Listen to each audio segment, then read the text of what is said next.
Bien, bienvenidos a su podcast sobre historiador novato. En el día de hoy tendremos la historia de Jesús de Nazaret. Esto es un documental totalmente en audio, traído a ustedes gracias a su colaborador. Bien, a lo largo de la historia de la humanidad han existido personajes que han marcado profundamente la memoria colectiva. Reyes, conquistadores, filósofos y sabios dejaron huellas imborrables en la civilización. Sin embargo, hay un hombre que trasciende el tiempo, las fronteras y las culturas: Jesús de Nazaret. Su figura ha inspirado a millones de personas, ha sido el centro de controversias y debates y ha moldeado gran parte de la historia de Occidente y del mundo en general. Pero, ¿quién fue realmente Jesús? ¿Un profeta, un revolucionario, un líder espiritual o el Hijo de Dios? O quizás, como han sugerido algunos, un mito elevado a la categoría de realidad. Este documental buscará entonces recorrer su vida, su mensaje y su impacto desde una mirada tanto histórica como reflexiva. Para entender a Jesús, primero debemos situarnos en su tiempo, en el mundo donde vivió, predicó y murió. Ese mundo era la Palestina del siglo I, una tierra compleja, dividida y bajo el yugo de una de las potencias más grandes de que jamás haya existido, el Imperio Romano. Palestina del siglo I. En la época de Jesús, Palestina era una región estratégica situada entre Egipto y Mesopotamia. Funcionaba como un puente cultural y comercial, pero también era una tierra marcada por la dominación extranjera. Desde hacía décadas, Roma controlaba sus territorios, imponiendo impuestos pesados y una presencia militar constante. Para el pueblo judío, orgulloso de su fe y su identidad, esta ocupación era una herida abierta. La población estaba dividida en distintos grupos sociales y religiosos. Los fariseos eran maestros de la ley que buscaban la pureza religiosa mediante el cumplimiento estricto de las escrituras. Los saduceos, en cambio, eran una élite sacerdotal muy vinculada al templo de Jerusalén y con estrechos lazos con Roma. Los esenios, apartados de la vida urbana, buscaban la pureza en comunidades aisladas en el desierto. Y los celotes, por último, eran los más radicales, un movimiento revolucionario que soñaba con expulsar a los romanos mediante la fuerza.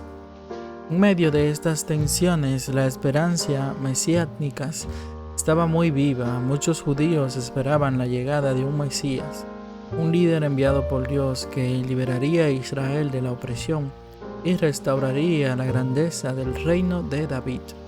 Esta expectativa era tan fuerte que cualquier predicador, profeta o líder espiritual podía ser visto como un posible Mesías o como una amenaza para Roma.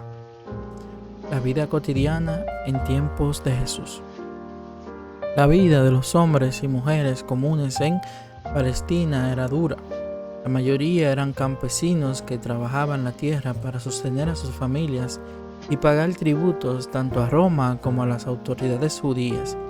El desempleo, la pobreza y la desigualdad eran realidades cotidianas. Mientras tanto, una pequeña élite concentraba riquezas y privilegios. La región impregnaba cada aspecto de la vida: las fiestas judías, el sábado, la circuncisión y sobre todo el templo de Jerusalén era el centro de la vida espiritual. Para los judíos, el templo no era un lugar de oración, sino el corazón del universo, el lugar donde el cielo y la tierra se encontraban. En este escenario nacería un niño llamado Jesús, en un pequeño poblado de Galilea, un niño que con el tiempo se convertiría en el predicador más influyente de la historia. Para comprender el mundo de Jesús, también debemos hablar de Roma.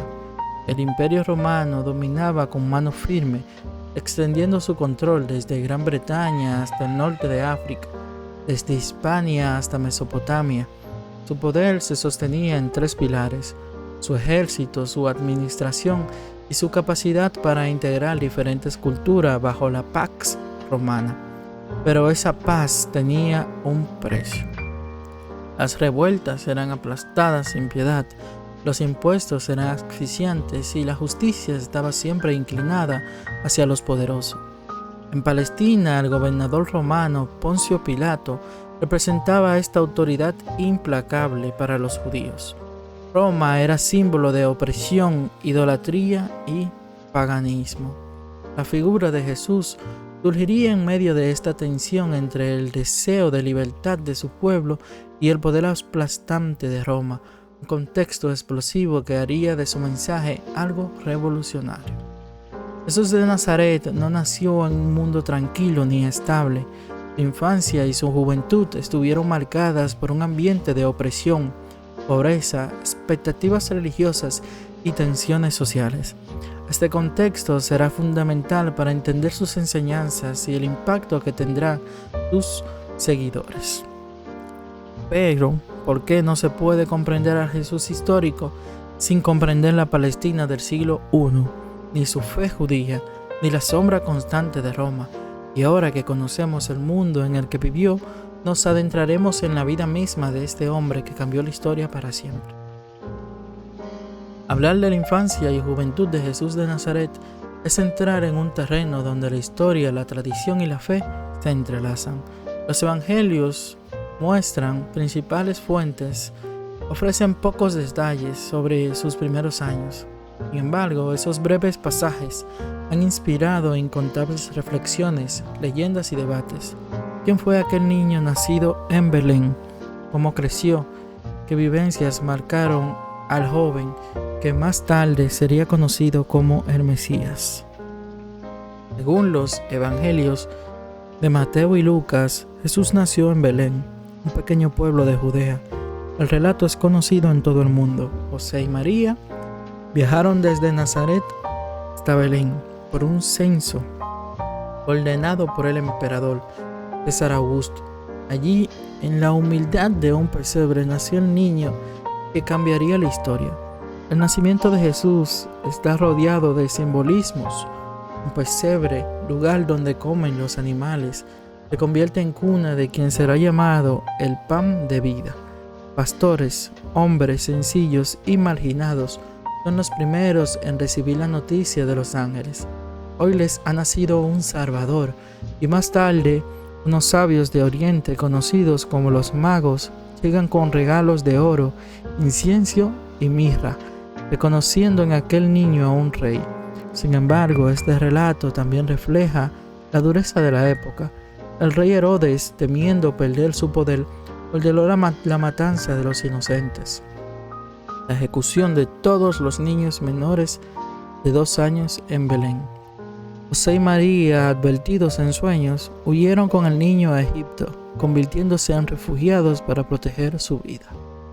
Tras la muerte de Herodes, la familia regresó y se estableció en Nazaret, una aldea pequeña y poco conocida de Galilea. Tan insignificante era este lugar que en el Evangelio de Juan se pregunta: ¿de Nazaret puede salir algo bueno? Y sin embargo fue allí donde Jesús pasó la mayor parte de su vida. Nazaret era un poblado rural de gente sencilla. Sus habitantes se dedicaban principalmente a la agricultura, la cría de animales y algunos oficios manuales. En este entorno Jesús creció como cualquier niño judío de su tiempo, aprendiendo de la Torá, participando en las fiestas religiosas y ayudando en las tareas familiares. Para comprender la juventud de Jesús, debemos imaginar cómo era la vida de un niño judío en el siglo I. Desde pequeño todo giraba en torno a la fe y la familia. El Shema, la oración central del judaísmo, era enseñada a los niños desde sus primeros años. Escucha a Israel, el Señor es nuestro Dios, el Señor es uno. La identidad judía estaba profundamente arraigada en cada hogar. Los niños varones comenzaban a aprender a leer las escrituras desde los 5 años. Asistiendo a la sinagoga local, a los 12 o 13 se esperaba que fueran capaces de cumplir con los mandamientos de la ley. Jesús, como todos los jóvenes judíos, habría memorizado pasajes de la Torá, participado en las celebraciones del sábado y en las peregrinaciones del templo de Jerusalén. Uno de los pocos relatos sobre la juventud de Jesús aparece en el Evangelio de Lucas, cuando tenía 12 años. Sus padres lo llevaron a Jerusalén para la fiesta de la Pascua. Al regresar se dieron cuenta de que el niño no estaba en ellos. Tras 3 días de angustiosa búsqueda lo encontraron en el templo sentado entre los maestros, escuchando y haciéndoles preguntas. Todos quedaban asombrados por su inteligencia y sus respuestas. Cuando María y José lo reprendieron, Jesús les dijo: ¿No sabían que debo ocuparme de los asuntos de mi Padre? Este episodio breve pero profundo marca un antes y un después. Jesús a un niño mostraba una conciencia especial de su misión y de su relación con Dios. Después de este episodio, los evangelios guardan silencio. Durante casi 2 décadas a este periodo se le conoce como la vida oculta de Jesús. Es un tiempo de trabajo, aprendizaje y silencio. Lejos de los reflectores de la historia, podemos imaginarlo trabajando junto a José, su padre adoptivo, como carpintero. En la cultura judía, el trabajo manual no era visto con desprecio, sino como un valor. Ser carpintero significaba construir herramientas, reparar casas, levantar techos, elaborar yugos para los bueyes. Jesús conoció el sudor, el cansancio y la sencillez de la vida obrera. En este ambiente también experimentó la solidaridad del pueblo galileo, la dureza de la pobreza y la opresión de los tributos. Todo ello moldeó su sensibilidad hacia los marginados, los pobres y los trabajadores, que más tarde serían el corazón de su mensaje. Los años de infancia y juventud de Jesús no son solo una preparación silenciosa para su vida pública, son un recordatorio de que lo extraordinario puede brotar de lo humilde y que los grandes cambios suelen nacer en el silencio. Nazaret, aquel lugar pequeño y despreciado, se convirtió en la cuna de la esperanza para millones. La vida cotidiana de Jesús, marcada por la fe, el trabajo y la familia, fue el terreno fértil donde germinó el mensaje que transformaría el mundo. Tras largos años de silencio en Nazaret, Jesús de Nazaret entra en la historia pública de su tiempo. La vida cotidiana, la carpintería y los 10 sencillos de Galilea quedaron atrás. Ahora comienza el camino que marcará el inicio de su misión. El bautismo en el río Jordán y la proclamación de un mensaje que transformará el corazón de la humanidad.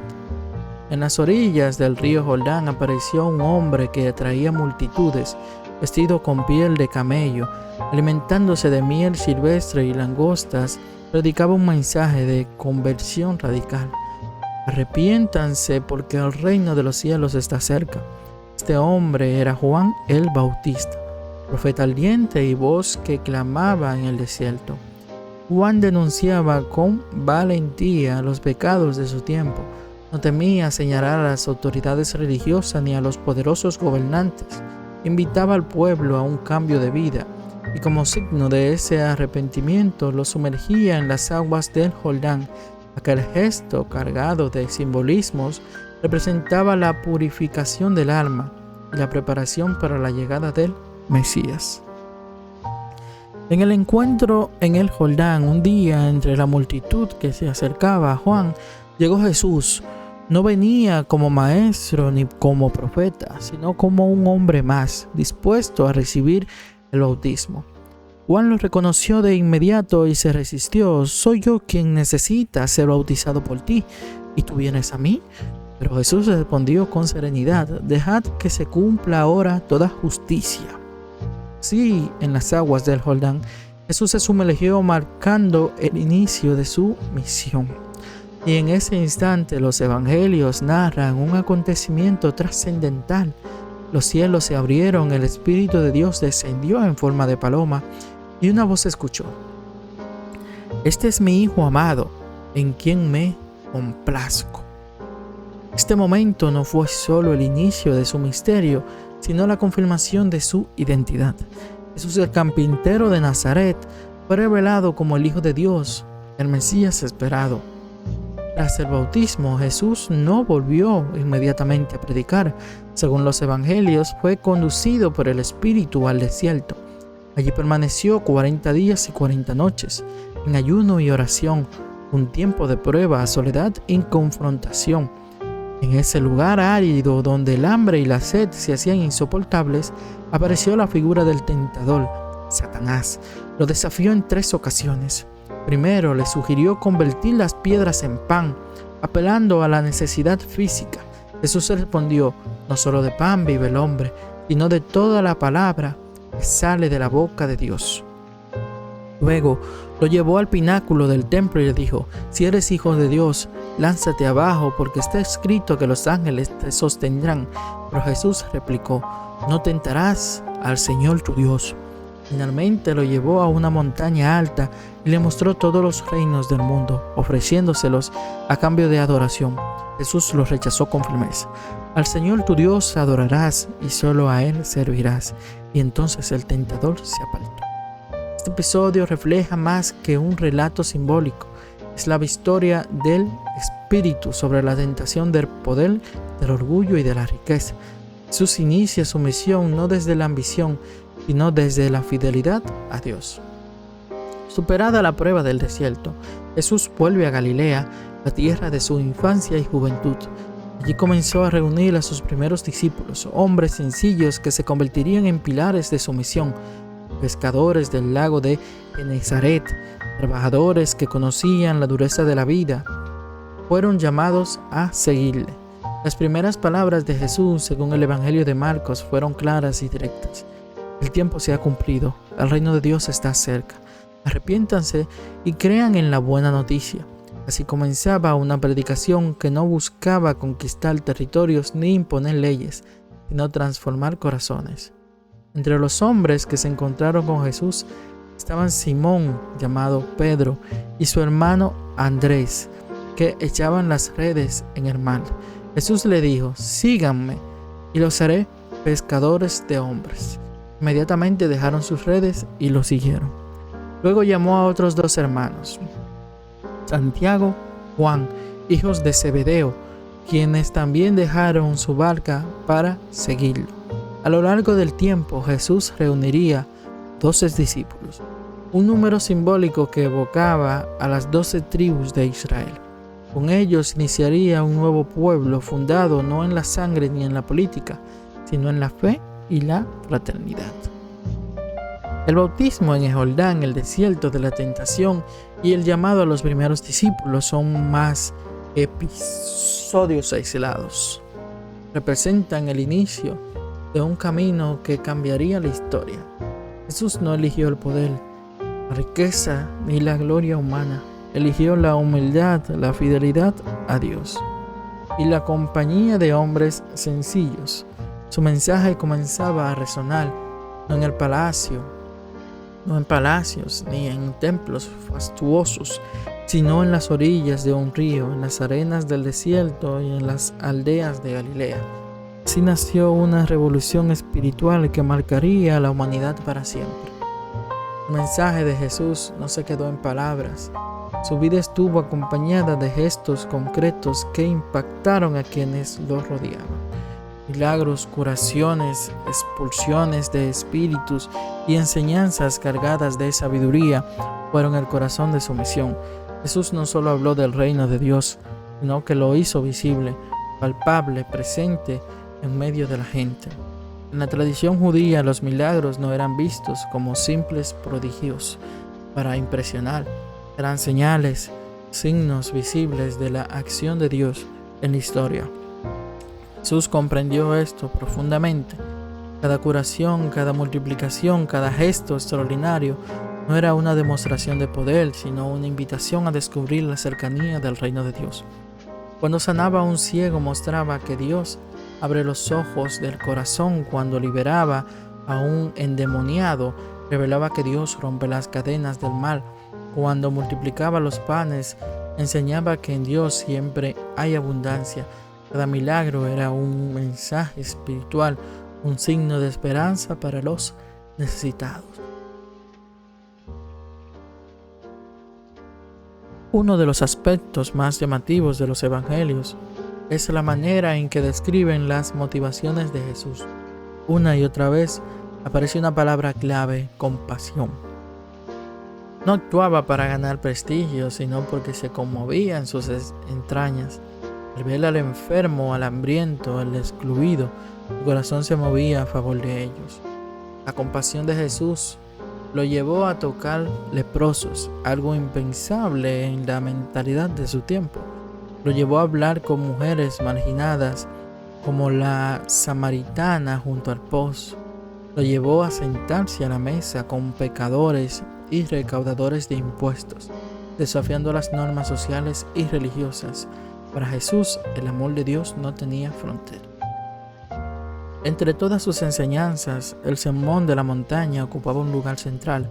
Allí, frente a una multitud reunida en Galilea, Jesús proclamó un mensaje que trastocaba las seguridades humanas. Bienaventurados los pobres de espíritu, porque de ellos es el reino de los cielos. Bienaventurados los que lloran, porque serán consolados. Bienaventurados los perseguidos, porque de ellos es el reino. Las bienaventuranzas no fueron simples frases poéticas, sino un programa de vida. Jesús proponía un nuevo orden basado en la humildad, la justicia y la misericordia. Frente a la ley del más fuerte, proclamaba la dignidad de los débiles. Frente al odio, llamaba al amor, incluso hacia los enemigos. Frente a la venganza, proponía el perdón sin límites. Otra forma en la que Jesús enseñaba era a través de parábolas, relatos breves cargados de simbolismo que transmitían verdades profundas, con imágenes tomadas de la vida cotidiana: semillas, ovejas, monedas, pescadores. Revelaba misterios espirituales. La parábola del hijo pródigo mostraba la infinita misericordia del Padre, la del buen samaritano, la exigencia de amar al prójimo sin fronteras, la del sembrador, la importancia de acoger la palabra en el corazón. Con estas historias, Jesús hablaba al pueblo sencillo, en un lenguaje que podían entender, y al mismo tiempo desafiaba a los sabios y entendidos. Ante una multitud hambrienta, Jesús tomó 5 panes y 2 peces, los bendijo y los repartió, y todos comieron hasta saciarse. Este gesto simbolizó que en Dios siempre hay abundancia y que cuando se comparte lo poco, se convierte en mucho. Quizás uno de los milagros más importantes fue la resurrección de su amigo Lázaro en Betania. Jesús lloró frente a la tumba mostrando su humanidad y luego pronunció palabras que resonaron con fuerza. Lázaro, sal fuera. El muerto salió envuelto en vendas. Con este signo Jesús reveló que Él era la vida misma. Cuando sus discípulos se vieron en medio del mar, aterrados por una fuerte tormenta, Jesús se levantó y ordenó al viento y al mar: callad, enmudeced, y todo quedó en calma. Este gesto reveló que en él la creación entera obedecía al poder de Dios. El pueblo lo escuchaba con admiración. Nunca nadie ha hablado como este hombre, decían. Sus palabras llegaban al corazón, porque no eran discursos vacíos, sino mensajes vividos. Sus milagros despertaban esperanza y fe. Sin embargo, su creciente popularidad empezó a preocupar a las autoridades religiosas y políticas. Los fariseos veían en Jesús una amenaza para su autoridad. Los sacerdotes temían que sus gestos pudieran provocar disturbios. Los romanos sospechaban de cualquier líder con influencia sobre las multitudes. Así, mientras el pueblo lo aclamaba en los pasillos del poder, se comenzaban a tejer las intrigas contra él. A medida que Jesús predicaba y realizaba milagros, su fama crecía a multitudes. Lo seguían, escuchaban sus enseñanzas y presenciaban sus actos de compasión.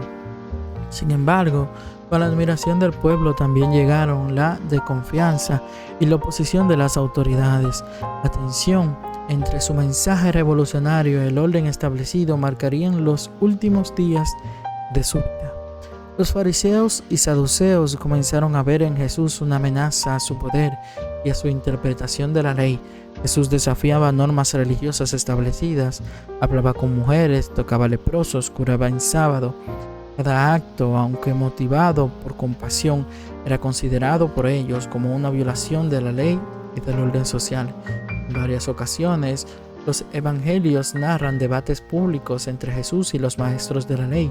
Él cuestionaba la hipocresía y la rigidez que alejaba a la gente de la verdadera espiritualidad. «Ay de ustedes, escribas y fariseos hipócritas», decía, denunciando la superficialidad de sus rituales y su falta de misericordia. Estos enfrentamientos no eran meras disputas teológicas, tenían consecuencias políticas. Un Mesías que desafiaba a la autoridad religiosa podía despertar disturbios y poner en riesgo la frágil relación con Roma. Por eso, las autoridades comenzaron a planear cómo detenerlo. Jesús sabía que su tiempo se acercaba. En un gesto simbólico y cargado de significado, entró en Jerusalén, montado en un burro, mientras la multitud lo aclamaba: «Hosanna al Hijo de David». Este acto previsto por las Escrituras proclamaba que él era el Mesías, pero no un rey guerrero. Su reino no era de poder humano, sino espiritual. La entrada provocó admiración y también alarma. Las autoridades religiosas y romanas comprendieron que su popularidad podía desestabilizar la ciudad, especialmente durante las festividades de la Pascua, cuando miles de peregrinos se encontraban en Jerusalén. En la noche antes de su arresto, Jesús celebró la Pascua con sus discípulos en un aposento alto. Allí instituyó lo que hoy conocemos como la Última Cena. Tomó pan y vino y los ofreció diciendo: «Esto es mi cuerpo, esta es mi sangre, haced esto en memoria de mí». Con este acto Jesús anticipó su sacrificio y dejó un legado espiritual para sus seguidores. No era solo un rito, sino un mensaje profundo. El amor y la entrega máxima por los demás era la culminación de toda su enseñanza sobre el reino de Dios, la humildad y la compasión. Mientras Jesús oraba en el huerto de Getsemaní, su amigo y discípulo Judas Iscariotes llegó con soldados para arrestarlo. La traición de Judas fue un acto que desencadenó los acontecimientos finales de su vida terrenal. Jesús, consciente de lo que venía, no huyó. Su aceptación de la voluntad divina reflejaba la profundidad de su misión y su compromiso con el plan que, según creía, debía cumplirse. Los discípulos, sorprendidos y temerosos, apenas reaccionaron. Pedro intentó defenderlo con la espada, pero Jesús lo reprendió: «Guardad la espada, porque quien a hierro mata, a hierro muere».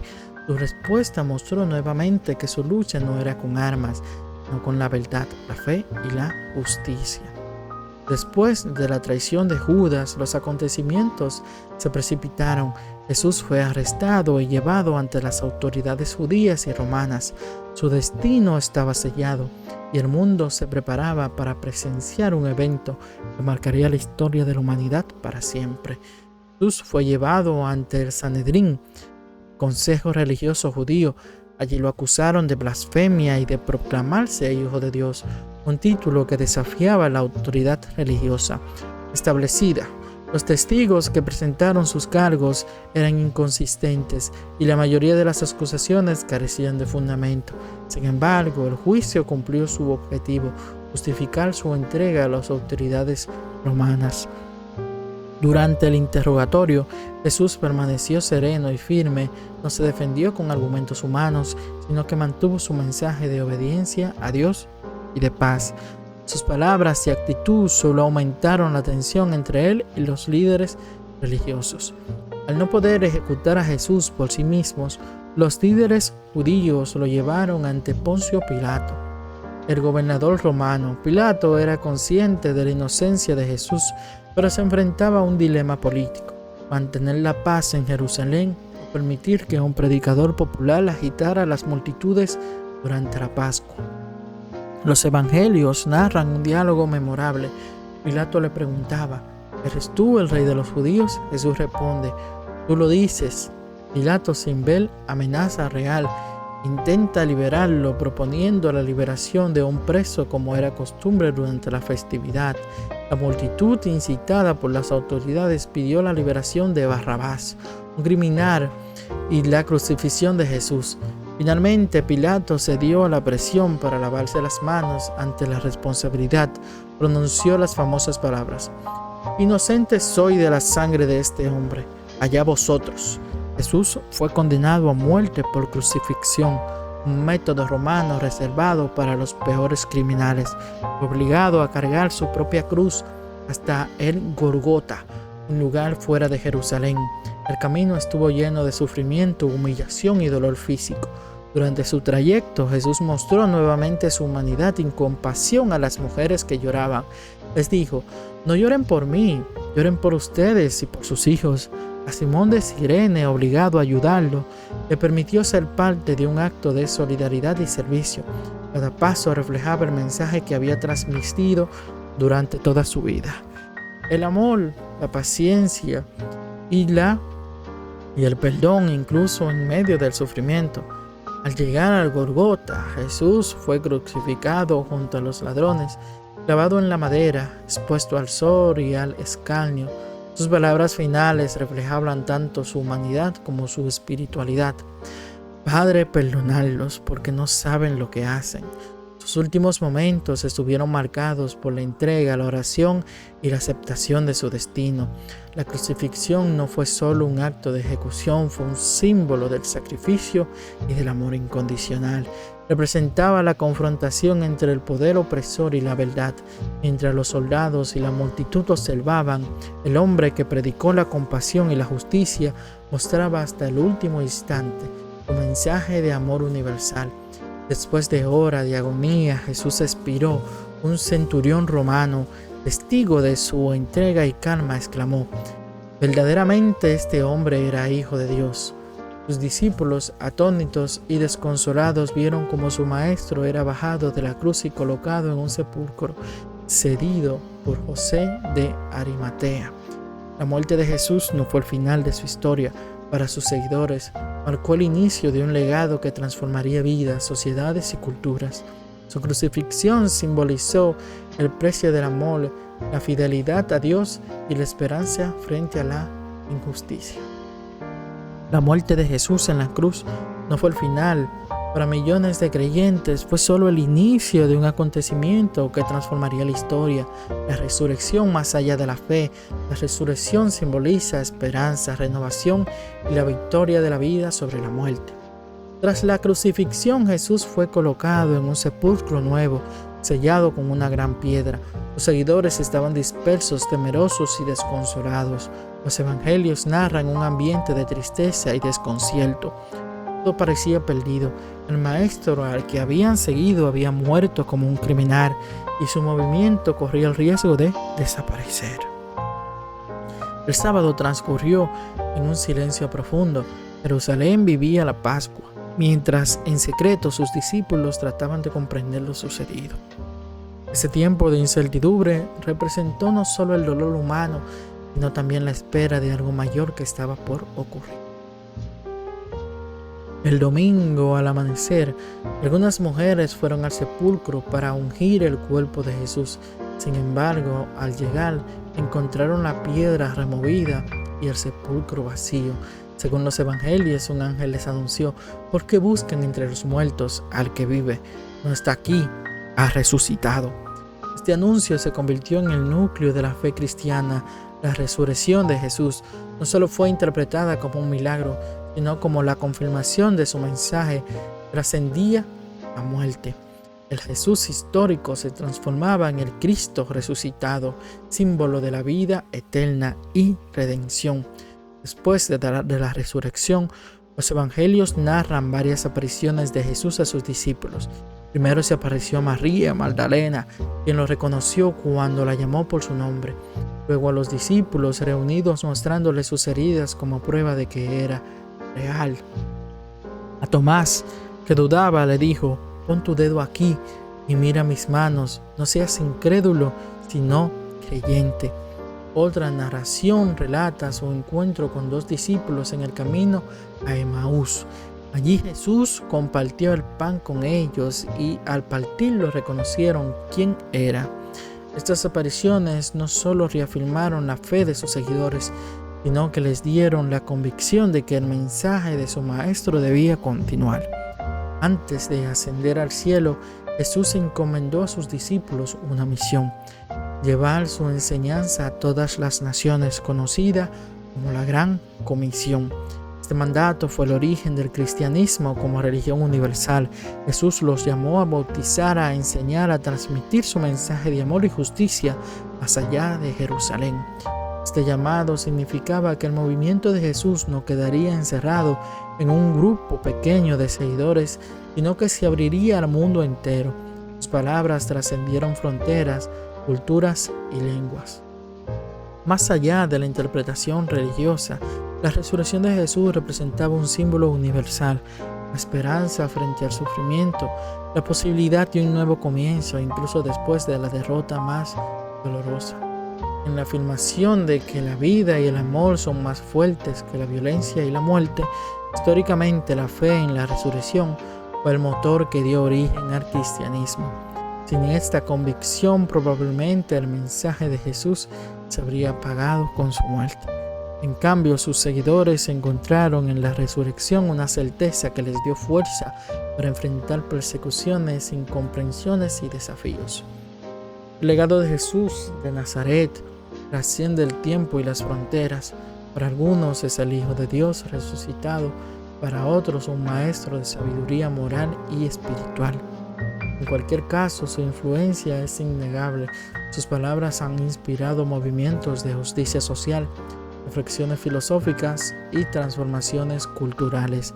El Sermón del Monte, su enseñanza sobre el amor al prójimo, el perdón y la misericordia siguen siendo principios vigentes en sociedades que buscan paz y equidad. Su figura, tanto humana como espiritual, es un faro que ilumina los debates sobre la ética, la fe y la dignidad humana. La historia de Jesús no terminó en Jerusalén. Hace más de 2000 años, su vida y su mensaje dieron origen a un movimiento que con el tiempo transformaría el mundo entero. El cristianismo no solo fue una fe, sino también un motor de cambios culturales, sociales y políticos que marcaron la historia de la humanidad. Tras la resurrección, los discípulos comenzaron a predicar en Jerusalén. Su mensaje pronto se expandió a otras ciudades del Imperio Romano. Sin embargo, durante sus primeros siglos, los cristianos fueron vistos con desconfianza. Eran acusados de ser una secta peligrosa, de desafiar las tradiciones y de no rendir culto al emperador. A pesar de las persecuciones, el cristianismo creció rápidamente. Su mensaje de esperanza, vida eterna y dignidad humana trajo esclavos, mujeres y pobres, quienes se encontraban en esta nueva fe un lugar donde eran valorados. En el siglo IV, el emperador Constantino se convirtió al cristianismo. Con él, esta fe pasó de ser perseguida a ser protegida por el poder imperial. El edicto de Milán en el año 313 garantizó la libertad religiosa en el Imperio Romano. Poco después, el cristianismo comenzó a convertirse en religión oficial. Este cambio fue decisivo. Lo que había empezado como un pequeño movimiento en Galilea se transformaba en la religión del imperio más poderoso de la época. Desde entonces, la figura de Jesús ya no pertenecía solo a un grupo de discípulos, sino que se consolidaba como el centro de una nueva civilización. Durante la Edad Media, el cristianismo influyó en todos los aspectos de la vida europea. Las catedrales, los monasterios, las universidades y los hospitales nacieron inspirados en su fe. La Iglesia se convirtió en una institución poderosa que preservó el conocimiento y transmitió el legado de la antigüedad. Al mismo tiempo, hubo luces y sombras. La religión inspiró obras de arte y movimientos espirituales, pero también cruzadas, conflictos y abusos de poder. Jesús seguía siendo el símbolo central, pero muchas veces su mensaje original se vio envuelto en disputas humanas. Con el Renacimiento y la Ilustración, la figura de Jesús fue repensada desde nuevas perspectivas. Algunos lo vieron como un maestro moral, otros como un líder social y revolucionario. La crítica histórica comenzó a estudiar al ser humano, al Jesús humano, mientras que la fe seguía reconociendo al Cristo divino. En la modernidad, el mensaje de Jesús inspiró movimientos de justicia social, luchas por la igualdad y proyectos educativos. En América Latina, por ejemplo, surgió la teología de la liberación, que veía en Jesús al defensor de los pobres y marginados. Hoy en día el cristianismo es la religión más extendida del mundo, con más de 2.000 millones de creyentes, desde las iglesias antiguas de Oriente hasta las comunidades cristianas en África, Asia y América. El mensaje de Jesús sigue vivo en múltiples culturas y lenguas. Más allá de la religión, Jesús de Nazaret se ha convertido en un referente universal. Su enseñanza sobre el amor al prójimo, el perdón y la misericordia ha influido en la ética, la filosofía, la política y los derechos humanos. Para los creyentes, Jesús es el Hijo de Dios y Salvador. Para los historiadores, un maestro judío del siglo I que marcó la historia. Para los filósofos, una fuente de reflexión ética. Para los artistas, una inspiración eterna. Su figura ha trascendido credos y épocas, convirtiéndose en un símbolo universal de esperanza y redención. Jesús de Nazaret fue un hombre que caminó entre los humildes, habló de amor y justicia y murió en una cruz. Pero su historia no quedó en el pasado. Su mensaje sigue interpelando a creyentes y no creyentes por igual, recordándonos que la dignidad humana, el amor y la esperanza pueden cambiar al mundo. Más allá de la fe, Jesús es un punto de encuentro entre los humanos y lo trascendente, entre la historia y la espiritualidad. Su legado permanece vivo, desafiándonos a reflexionar sobre lo que significa ser verdaderamente humanos. Hasta aquí ha llegado este pequeño o gran documental sobre la vida y obra de Jesús. Espero que le haya gustado y que haya llamado su atención. Si llegaron hasta aquí, lo invito a darle me gusta, suscribirse al canal y seguir escuchando los demás documentales que estaremos subiendo. Gracias por su atención. Aquí se despide Historiador Novato.